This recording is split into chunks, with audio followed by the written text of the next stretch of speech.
You're watching Joker's Wild, your number one alternative to entertainment, news, views, and review. And today I'm going to be doing a review. It's kind of been a minute. Yeah, it's been a while. Just come back fresh from seeing Guardians of the Galaxy Volume 3. So I figured, you know what? I'm going to bang out a review. Quickly, while it's fresh in my mind. And give you my thoughts on the movie, as well as where I think it ranks against the other two. It's going to be minor spoilers ahead, just to let you know. Then again, nothing you haven't seen in the trailers. That is, if you've actually watched the trailer. Anyway, let's begin.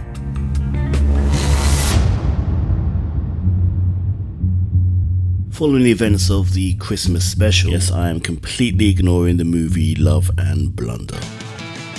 I'm sorry, Gobot's killing his cousin. I'll rip your head off! Which, unlike that movie, has some pretty hilarious moments.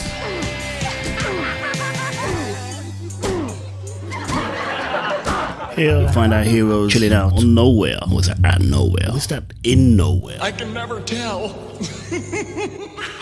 Anyway, that place, no. We find our heroes, just lounging around, chilling out, waiting for adventure to roll up on them. So far, so ordinary. Oh, apart from Star-Lord. Who? Star-Lord, man. Legendary outlaw. Yeah, he's still kind of having a tough time dealing with the loss of Gamora. Actually, he didn't lose her, she died, which is obviously a great loss. Yeah, but she did come back. But then it wasn't the same Gamora, it was a different Gamora. You see what problem this is creating now, Marvel? Thankfully, we're not treated to fat Star-Lord the way we were with Thor. You all remember that rendition, don't you? Is he asleep? No. I'm pretty sure he's dead. Well, he is now. I mean, he's let himself go a bit. Still the same old Peter Quill. Give or take. Then completely out of the blue, introduced Adam Warlock. Little to no warning. The dude swoops in and begins to go off on Rocket like, I don't know, he's got some kind of personal vendetta. I mean, it's relentless, briskly shot and edited. Naturally, the team rally together to try to take on the threat head on, with mixed success. Simultaneously tending to their mortally wounded friends. The fiscal start to the movie totally sets up a completely different type of entry to the rest of it. More in line with the opening to Infinity War than anything else. Anyway, the rest of the movie is pretty much a race against time to stop Rocket from dying. God damn, was that a major spoiler? I don't know. That was definitely in the trailer. Was it in the trailer? My bad.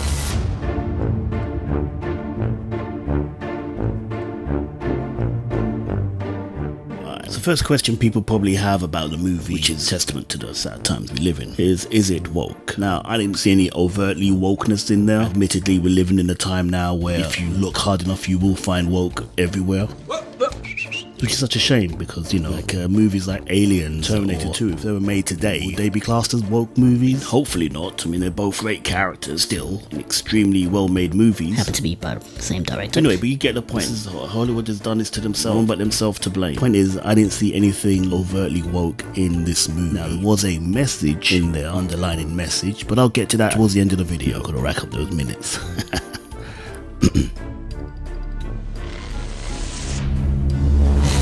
Performances throughout were excellent. One particular cameo, which was, well, the actor really played it for laughs. Great to see you back on the screen, dude. Sorry, mate, can't talk on a tight schedule. Pretty much every actor, every character gets their opportunity to really shine. Most of which have evolved significantly since the first time we saw, unlike the vast majority of other post-Endgame Marvel outings. He doesn't mean that. Then that's always been the ace in the sleeve of this particular set of movies. It kind of exists in its own bubble to the point where you can pretty much watch volumes 1 to 3 without having to watch any of the other Marvel movies. Okay, maybe Infinity War. There's no big cameos from any of the other main actors. No Thor dropping by. No Captain America. Iron Man. Yeah, but he's dead, isn't he? But so is Gamora. But you get the point. Outside of Thanos, they don't even get a name check, which I think actually plays to the movie's strength. Right now, we all have Marvel fatigue. That's right. It's not superhero fatigue, it's Marvel fatigue. Disney fatigue, to be more to the point. Everything that studio's pumped out in, the last 3 years has been absolute crap. I watched Ant-Man and the Wasp last week. There was nothing to review. The film was junk. It wasn't even about Ant-Man. What? Or the Wasp. It was about Michelle Pfeiffer and Michael Douglas, who admittedly both look good in a surgically enhanced kind of way. And this chick, fresh off her bad guy duties on Star Wars. You are very menacing. I just want you to know that. Well, that's fair enough. But then name the movie after them then. Don't call it Ant-Man and the Wasp if it's not about Ant-Man and the Wasp. But no, yet another Marvel switcheroo. Actually, Disney switcheroo. When will they learn? Oh, this is so sad. That's what this movie gets right. Every character is presented in a type of 3D you don't need special glasses to see. Okay, apart from one, which leads me on to the next part of the video. Adam Warlock is one of the few new characters to be introduced into this franchise, and for the large part, yeah, it's a pretty good introduction, but can't help but feel that his character is a little underwritten compared to the others, to the point that halfway through the movie a particular thing happens to him. Somehow we don't see that resolved, we don't see him address that, there's no resolution. Then it gets to a point where the dude keeps showing up because you don't know what his motivations are. You're not sure whether you should be cheering or fearing for the hero's lives. I've got a suspicious feeling that Gunn knew that he was going to get the Superman gig at the time, and that's why this particular character was included. I don't know, because a lot of the scenes here kind of give you a good idea of what to expect. To be honest, I was pleasantly surprised, although still very skeptical. What did they do to Nebula? My days. It wasn't just a poster. She's come a long way from her first appearance as a character. Maybe I'm overreacting, you tell me. Gamora looks the same. True. Very I don't know, maybe it was the clothes she was wearing. I just don't know. Performance was great. Loved her. You know what else I loved? The eye-popping visual. It's like they hired Willy Wonka to be their director of photography. Yeah, that sounded better in my head. In fact, my favourite sequence was towards the end. It was a hallway fight that was just... my jaw dropped. I just loved it. It was just... imagine a train fight sequence in Sucker Punch and then crank that baby up. That's pretty much what you get. That I can't wait to see again. Visually spectacular. And the villain, you know what? I appreciate a villain who's actually a villain. I'm not trying to paint to be a hero, to be sympathetic. I'm not trying to conquer the universe. I'm perfecting it. Nope. There's not a redeemable bone in this dude's augmented body. He would have served as a better antagonist to Marvel Phase 5 and 6 than this dude ever will be, in my humble opinion. Gotta give a shout out to my boy Chris Pratt, who anchors the entire thing. As always, incredible comic timing and wit. I don't need another speech by some impotent whack job whose mother didn't love him, rationalizing why he needs to conquer the universe. Always delivering. It's no wonder he's one of the few genuine Hollywood stars still out there. Makes it all the more sick that there's twisted individuals who are still trying to cancel him for not turning up to a political event he wasn't invited to this day. To this day! To this day! Meanwhile, this guy, Bengal Ghouls, the Mad Goose Wizard, a total dick. Body slams one woman, throws a chair at another woman, then grooms an even younger woman. Still gets a pass. Man. Can somebody tell me what kind of a world we live in? So did I enjoy it? Yes I did. Took along Lady Joker, and we both enjoyed it. It was a great time at the cinema. In fact, I liked it better than the second Guardians.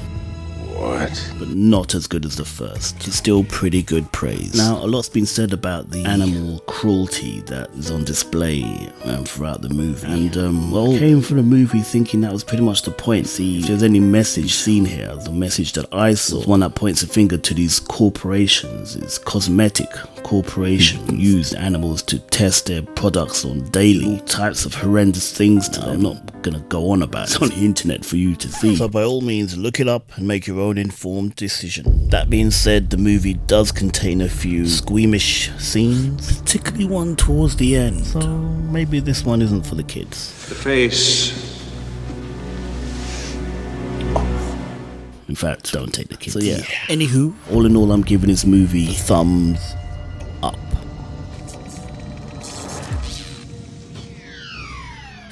Now, whilst I enjoyed it, and quite a few people I've spoken to have enjoyed it, and the people they've spoken to have enjoyed it, still something of a disaster in terms of box office. And that's a good thing. Like, don't get me wrong, I feel it for the literally hundreds of people who've poured their life and soul into making this a great movie. But Marvel and Disney as a brand, they don't deserve any success whatsoever, not with the current mindset that they have. Very definition of hubris. Sorry, but they won't get it until they're bled dry.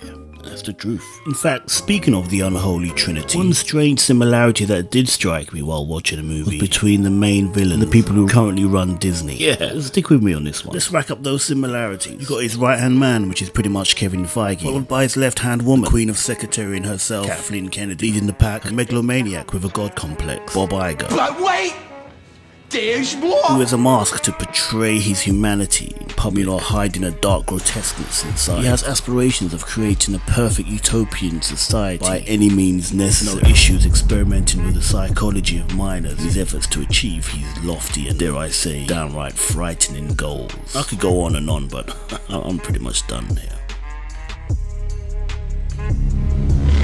Well, that's it for me. Have you seen the movie? Will you see the movie? What did you think of it? Was it great, rubbish, disappointing, surprised you? Drop your comments down below. Let a brother know. Catch you next time.